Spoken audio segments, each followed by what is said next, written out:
C'est une première en Europe. Jamais la culture Okounief n'avait été présentée au public.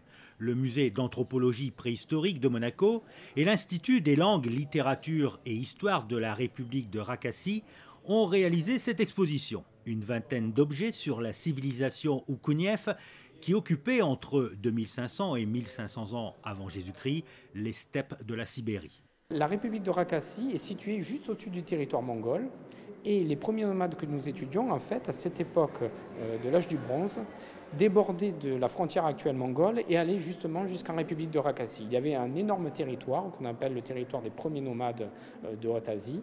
Et donc, tous ces premiers nomades, en fait, ont laissé des vestiges. Et ceux que nous exposons actuellement sont parmi les tout premiers vestiges de ces nomades, de ces populations, qui donc avaient des itinéraires saisonniers. Alors peut-être sous forme de tipis, sous forme de yourtes. Ils habitaient dans ces tentes, donc démontables, et donc avaient déjà des animaux domestiques, notamment le cheval, la vache, qu'on va retrouver sur certaines des représentations de ces stèles.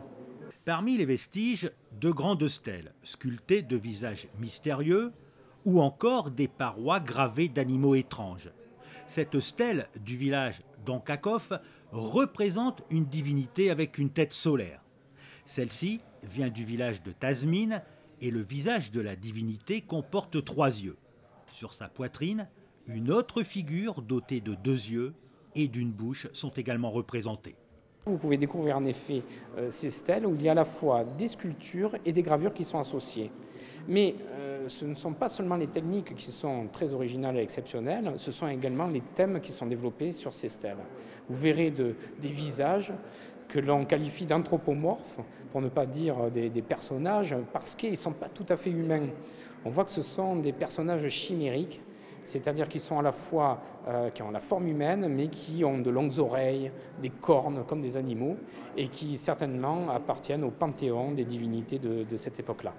Et la reconstitution de la stèle du site de Chira est sans doute la pièce la plus importante de cette exposition. En associant sculpture et gravure pour représenter des êtres fantastiques, elle montre toute la richesse de l'art Okounief. Cette exposition est à voir jusqu'au 31 décembre.